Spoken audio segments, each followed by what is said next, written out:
with all the things going on today, I know something that happened at the end of the show yesterday, Curtis, or after the show yesterday, was about President Trump. I don't talk politics. I know. Suddenly, the everybody just blew up in the chat.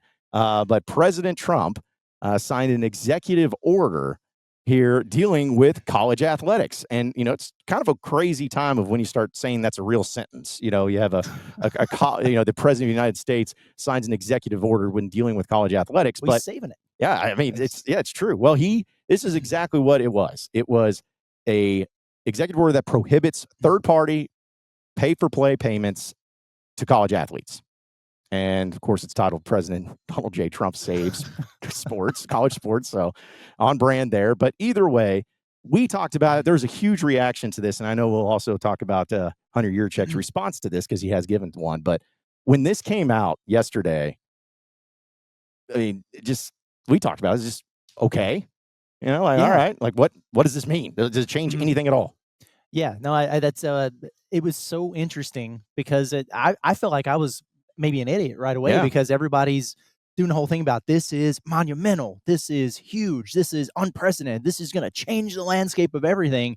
And I'm like, oh wow, I better go read into this, but it really doesn't. I'm sorry, it really doesn't. And I think once it kind of settled in, and then they released the facts and the details of the entire deal, and then all of a sudden you see the stories come out from Ross Dellinger or Brandon Marcello or Pete Nakos or whoever saying, yeah, actually, what people thought this was doing, it's really not. Because you talked about prohibiting those third-party pay-for-play payments, and so everybody was automatically like, oh, nope, the whole thing about the collectives the other day, yep, that's going out the window.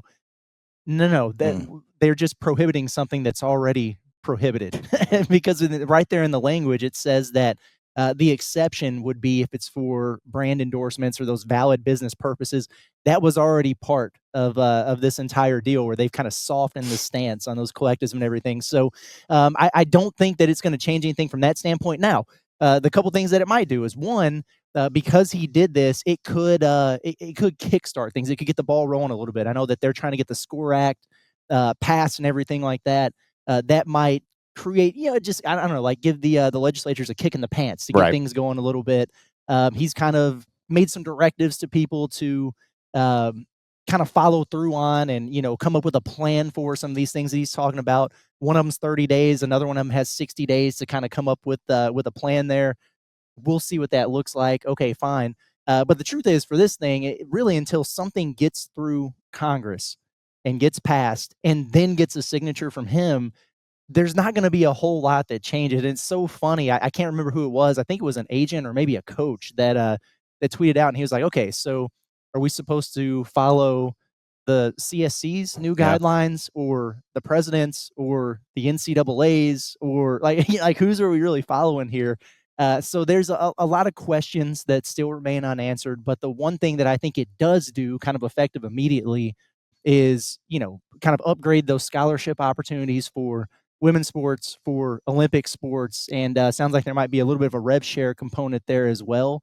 But outside of that is a little bit misleading and kind of a nothing burger, if I'm being honest. Yeah, and that's exactly how I took it too, where it's just about the explosiveness of the president of the United States doing it. Like anybody could have said this. You could have had any politician do it, here in a state. You could have Greg Sankey, anybody could do and say something like this and people would have some reaction to it. But when it's the president of the United States of America, and he's coming out and he's like, I have signed this, and you see all the reports, everyone's like, oh my goodness, the highest authority here in the country got involved. But as you laid it out, it doesn't change anything. And the first thing I read was basically talking about market value and how it's, it has to be fair market value. And as we keep telling you to talk about, I'm like, that's such a vague thing, because the market value, you can't just say, unless it says in the law or in the order or whatever, that the market value is going to be decided 100% by the NIL clearinghouse or whoever.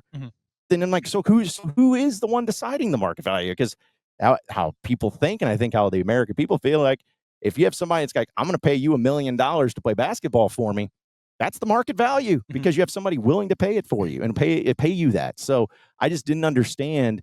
I mean, at the time, I get why people are reporting it and all of that, but I just didn't understand really what changed. And so seeing Hunter Yurachek, the athletic director of Arkansas, who's always on Twitter and really keeping everybody up to date on everything, he did finally tweet today, actually, right before the show started. Perfect timing for us. But he said, quote, "I am excited about the positive impact that President Trump's executive order can have on the future of college athletics.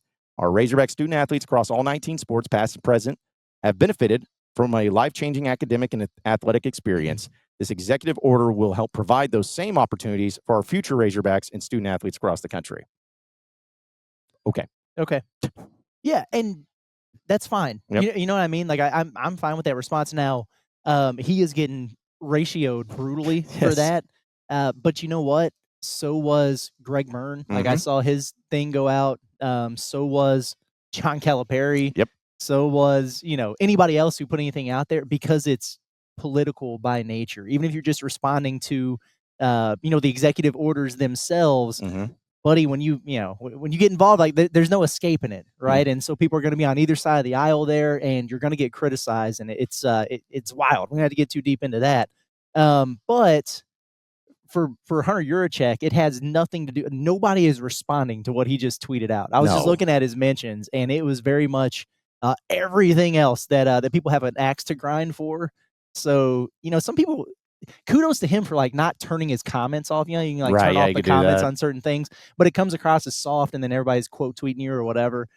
He's not doing that. He's just wearing it. He probably doesn't read them, but I'm kind of surprised that he hasn't shut those down yet. Yeah, because it's just, it doesn't matter what he tweets at this point in time. I mean, he could actually tweet, "Hey, we got this going on and it's really good," and then everybody's like, "Oh man, just you're terrible. Go home, get fired." Learn to speak Chinese. Just anything that they can just throw out there to try to get after him. So you can't really read all the comments from that, but it still is something to where goes back to what we've talked about. When we hear comments from him and when we hear responses from him, it's always dealing with something like this, Mhm. because he didn't respond after like we talked about earlier this week, when the actual attorneys came in and ruled in favor of the plaintiff, saying, "Hey, NIL collectives actually can be considered part of the business." Like, he didn't say anything for that. Yeah. But when it's something in this type of favor, I guess the whole thing is, you don't have to wonder what side of the aisle or what side of the argument he is on this. He very much makes it clear it's on this side, and throwing his full support out there for it. It's just a matter of, okay, but what is this doing? Like, what is this going to change? Is it going to change anything? How much of the focus that are you putting into this compared to other things? Like, there's just a lot of questions there. Yeah, no, I would agree with that 100%. It's kind of interesting to me when you see some of these things that come out, and it's like, okay, so they're very clearly making an attempt to by like putting in some guardrails and regulating. They're trying to the boosters, the donor activity, and all that. But they're also trying to limit or dictate how much a student athlete can earn. Yes. And so when they send out these tweets or they have these responses or whatever, and it's always, "This is great for our student athletes. This is a win for our student athletes. Our student athletes now have opportunities they've never had before." Then it's easy, if you're a college football fan or a college basketball fan or whatever, to look at it and be like, "The heck are you talking about, man? Like you're trying to cap what these guys are capable of doing here and capitalizing on from a financial standpoint." But student athlete, it's such an all-encompassing term, and so this is a good thing. It is a benefit for the other guys, quote unquote, and that's why I do think that this is potentially a good deal for women's sports and for the Olympic sports, and that was part of the thought process in the executive order. And it was a majority of what John Calipari was talking about in his statement, where he was like, "Hey, this is getting us closer to just having some more clarity on everything," which is what he's been screaming for about the transfer portal and all that. So I know he likes it from that standpoint, but more than that, he was like, I want to help families, and he kind of put that in his whole speech there. But he was like, "This is for equality for our women's sports, the Olympic sports, all that." And immediately, everybody was in his comments, and they're like, "Oh, so no PayPal Cal? You don't like the pay for play now? All of a sudden, oh, that's crazy. What's going on here? You cheated your whole life or whatever." It's like, isn't even what he's talking about. But I do think it can get confusing for people, because you can look at it and be like, how in the world is this a good thing for student athletes when you're trying to cut them off or get into their slice of the pie that they probably deserve here? But it's just a complex issue, man. Yes. It really is. And that's what's the thing I think people have to remember, is it is very complex. And I am not insulting anybody because I am this way, but I'm a very simple-minded sports fan. Just like, hey, I just want my football team to be good. Like that's how it is. It's like anything that helps that. We don't care about the minutia. How is this going to help our team be good again? How's it going to help us win games? And I think that's how the majority of fans are. Where yes, it does impact it, and they want to be in the know of it, but it's not just as simple as cut and dry, black and white. This is what happens. Like there's just so many moving parts to it.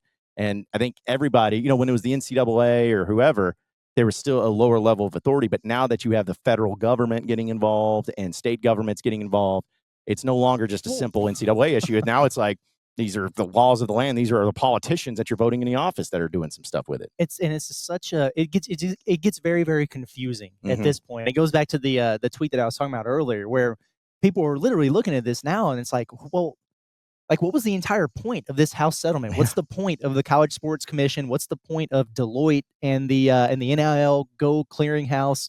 Do we follow those guidelines? Is it this executive order, and whoever it is you're putting in charge is like an enforcement arm, or like what are the rules even look like?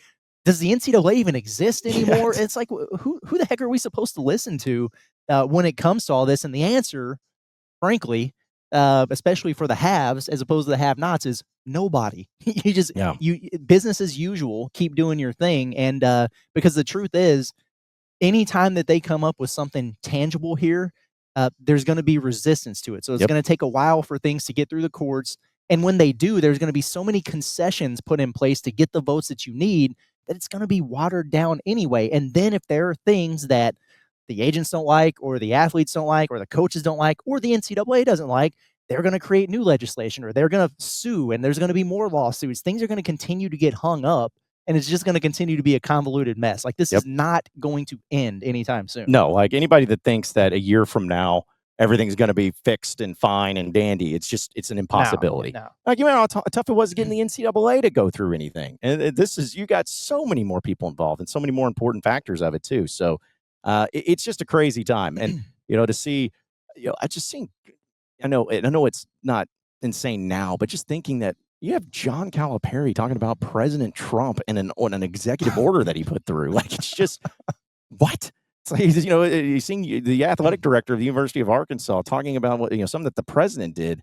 And usually it's about, if he would have told me this a couple of years ago, I'd be like, oh man, getting into politics and it's like, no, it's something that is just, it's gotten to this point. And it's unfortunate because at the end of the day, we just want sports. We want sports to be fun. We want players to play. We want the teams to compete. And, here at Inside Arkansas, we're going to keep talking about the Razorbacks win or loss, win or lose. It doesn't matter. The funny thing about it too is that, and I've seen Trump do this a number of times, and I'm sure it's just a thing that presidents do. I mean, Biden, Clinton, whoever probably did the same things, but he literally just kind of sits there in the Oval Office, and there's like a gaggle of cameras around, and then somebody brings him an executive order, and there'll be like 5 or 6 of them at a time. It's like, oh, this is the one. Oh, this is where you're gonna. Like whatever it was for the it was like the homeless thing or something. But he had like 5 or 6 of those yesterday, and they just hand him the binder, and it's like, this is what this one is, just sign it. And he's like, oh, okay. And then here's where you save college sports. He's like, oh yeah, that's good. I've always wanted to save college sports. Yeah, that people like this after they had me on South Park yesterday. You know what I mean? It's just it's like, I don't I don't know, man. I know how much involvement he actually had in that, but he certainly signed off on it, and here we are.